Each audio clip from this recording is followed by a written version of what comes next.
Hello दोस्तों, B के exam में आप सभी का स्वागत है। तो हम आपके लिए लेके आ चुके हैं हिंदी प्रैक्टिस सेट। तो देरी न करते हुए चलते हैं, फटाफट रिवीजन करते हैं और हिंदी को अपना बेटर बनाते हैं। तो चलिए, पहला क्वेश्चन है, रोमन लिपि का प्रयोग किस भाषा के लिए नहीं होता है? स्पेनिश, कुल्लुई, जर्मन या फ्रेंच? तो किसके लिए नहीं होता है? ये कुल्लुई के लिए नहीं होता है।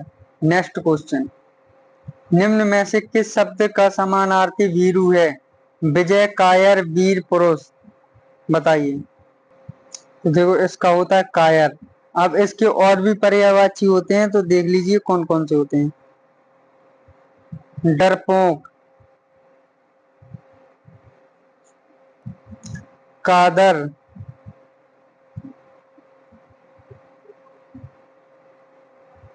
और होता है बुजदिल। ये पर्यायवाची और याद कर लेना, ये वीरू के पर्यायवाची होते हैं। इसका होता है कायर, डरपोक, कादर, बुजदिल। नेक्स्ट क्वेश्चन, टिड्डी शब्द का बहुवचन है? क्या है? इम्पोर्टेंट प्रश्न है ये। टिड्डी गण, टिड्डी वर्ग, टिड्डी दल, टिड्डी जन? बताइए क्या होगा? इसका हो जाएगा टिड्डी दल। हमेशा याद रखना कि अगर टिड्डी का बहुवचन पूछ दे तो क्या आएगा? टिड्डी दल। नेक्स्ट क्वेश्चन, संभाष से आशय है बदले में उत्तर देना, भाषण देना, मिलकर बोलना या वर्णन करना? बताइए। तो इसका होता है मिलकर बोलना। नेक्स्ट क्वेश्चन, निम्नलिखित में से अर्थ अलंकार का एक प्रकार है? श्लेष, अनुप्रास, यमक, अतिशयोक्ति? बताइए कौन सा है? तो ये है अतिशयोक्ति। छठवां क्वेश्चन, दीप जले शंख बजे किस रचनाकार की कृति है? श्रीलाल शुक्ल की, बंग महिला, रामचंद्र शुक्ल, कन्हैयालाल मिश्र प्रभाकर? बताइए किसकी कृति है? तो ये है कन्हैयालाल मिश्र प्रभाकर। इन्होंने 1958 में लिखी थी। कब लिखी थी? 1958 में लिखा था इसे। नेक्स्ट क्वेश्चन, रचना के आधार पर सरल वाक्य और वाक्य के भेद, संकेतवाचक मिश्रित, संयुक्त मिश्रित, विधानात्मक मिश्रित, प्रश्नवाचक, निषेधवाचक, निषेधात्मक?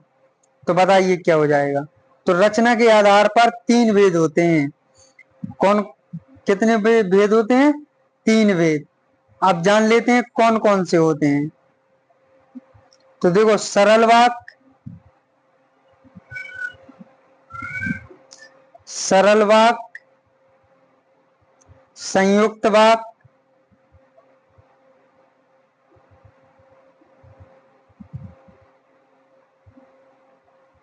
संयुक्त वाक्य, और तीसरा होता है मिश्र वाक्य।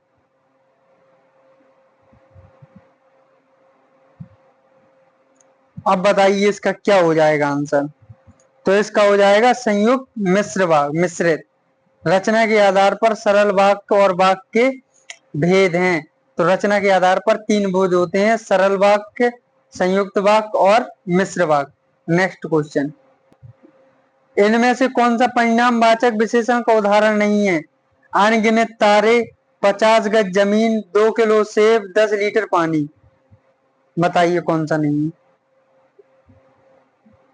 तो देखिए, ये जो अनगिनत तारे हैं ये परिणामवाचक नहीं है, क्योंकि इसे गिना जाता है, गिना जा सकता है। अगर अगिनत हैं तो वो मानते हैं, वो हो जाएगा आपका अनिश्चित संख्यावाचक, अनिश्चित संख्यावाचक। देखो, 50 गज जमीन ये आपका परिणाम में आ जाएगा, 2 किलो केला, 10 लीटर पानी, ये आपके सभी परिणामवाचक में आ जाते हैं। देखो, जैसे कि अनिश्चित संख्यावाचक में क्या होता है? जैसे कुछ, अनेक, कुछ, अनेक, बहुत, अनगिनत, ठीक है। तो ये किस में आ जाते हैं, ये आ जाते हैं आपके अनिश्चित संख्यावाचक में। नेक्स्ट क्वेश्चन, दिए गए विकल्पों में से कौन सा शब्द स्त्रीलिंग नहीं है? अनानास, चिल्का झील, सब्जी, बुंदेली। तो देखो अनानास ये क्या होता है, पुल्लिंग होता है। ये अनानास गलत लिखा है, यहां लिख लीजिए अनानास, ये क्या होता है, पुल्लिंग होता है। बकाया सभी ये स्त्रीलिंग है। नेक्स्ट क्वेश्चन, सर्वदा एक वचन रहने वाला शब्द कौन सा है? बद्दू, जनता, ओस, पिता। बताइए कौन सा हुआ। तो देखिए जनता, जनता हमेशा एक वचन में प्रयोग होती है। कैसे, जनता बाहर खड़ी है, तो क्या है, बाहर खड़ी है, तो एक वचन ही प्रयोग होती है जनता। नेक्स्ट क्वेश्चन, बताते हैं कि यहाँ शब्द में चमत्कार है तथा बताते हैं कि यहाँ अर्थ में अद्भुत सौंदर्य है। तो रूपक अलंकार, यमक शब्द अलंकार, शब्द अलंकार, अर्थालंकार, अनुप्रेस अलंकार और श्लेष अलंकार। तो बताइए इसका क्या हो जाएगा। इसका हो जाएगा शब्द अलंकार और अर्थालंकार। नेक्स्ट क्वेश्चन, एसआई के लिए ये बहुत इंपॉर्टेंट क्वेश्चन है। ऐसे ही क्वेश्चन आते हैं यूपीएसआई में जो आपको थोड़ी अजीब से लगेंगे कि ये मतलब कैसे होगा, ठीक है। सीधे सीधे क्वेश्चन नहीं पूछे जाते हैं। तो ये एसआई सिलेबस के लिए बहुत इंपॉर्टेंट सिलेबस चल रहा है। समानार्थी शब्द के आधार पर यमुना के लिए उचित समूह को चुनिए। मतलब यमुना के समानार्थी शब्द बताइए। कृष्णा, सूर्यसुता, तटनी। कालिंदी, कृष्णा, सूर्यसुता। अम्बुज, कालिंदी, सूर्यसुता। तैणी, और यहाँ पे क्या है, कालिंदी, और यहाँ पे ये चटनी लग गया है, तटनी कर लेना, तटनी। अब बताइए इसमें यमुना के समानार्थी कौन कौन से हैं। तो इसके हैं कालिंदी, कृष्णा और सूर्यसुता। ये किसके, जमुना के वो होते हैं समानार्थी। नेक्स्ट क्वेश्चन, दिए गए विकल्पों में से कौन सा विकल्प मुहावरा है?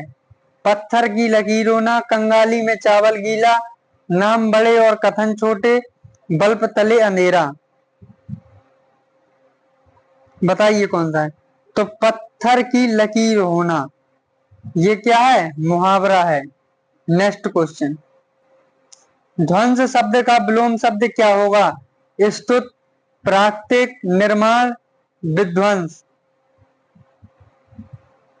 ध्वंस का निर्माण, ध्वस्त मतलब खत्म, इसका होता है निर्माण मतलब कोई चीज का निर्माण करना।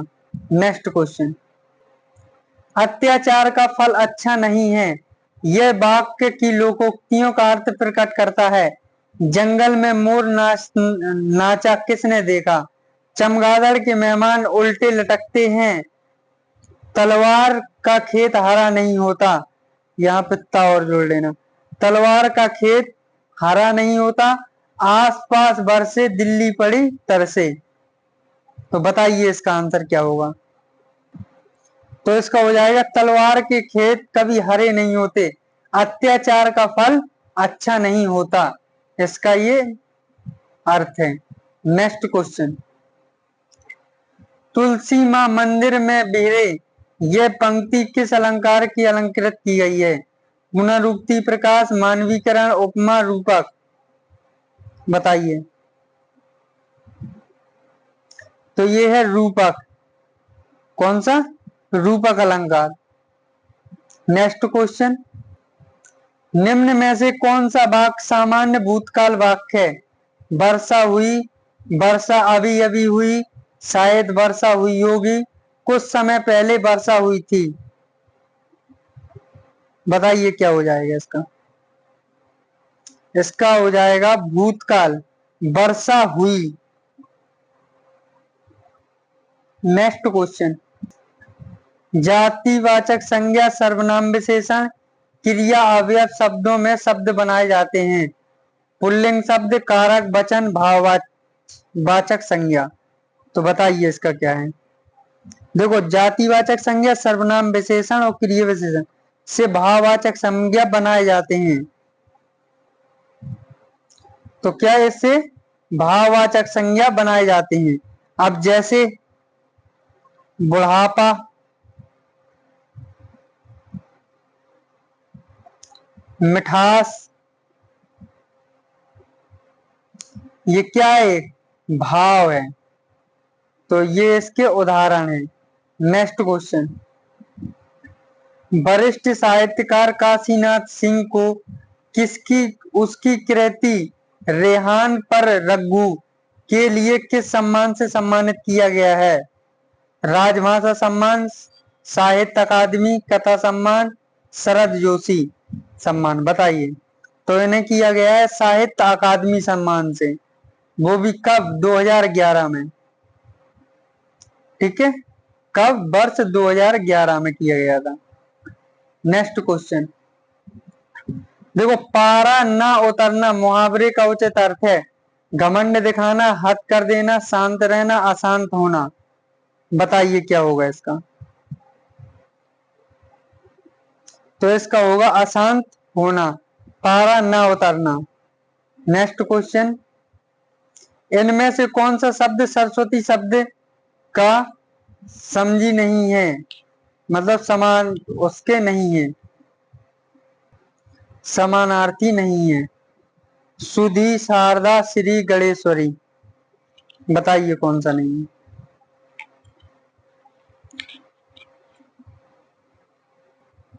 सुधी नहीं है। अब सुधी के पर्यायवाची देख लीजिए कौन कौन से होते हैं।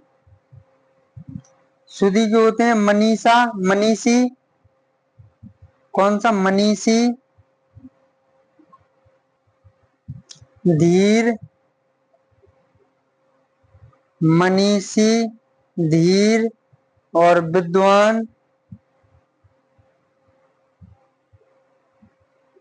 ये किसके होते हैं, सुधी के पर्यायवाची होते हैं। और श्री के पर्यायवाची देख लीजिए कौन कौन से होते हैं। शारदा,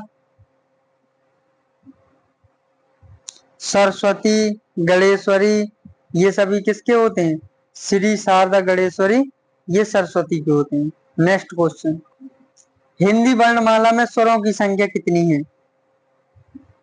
11, 9, 10, 13। तो इनके स्वरों की संख्या है 11। अब देख लीजिए कौन कौन से। तो छोटा आ,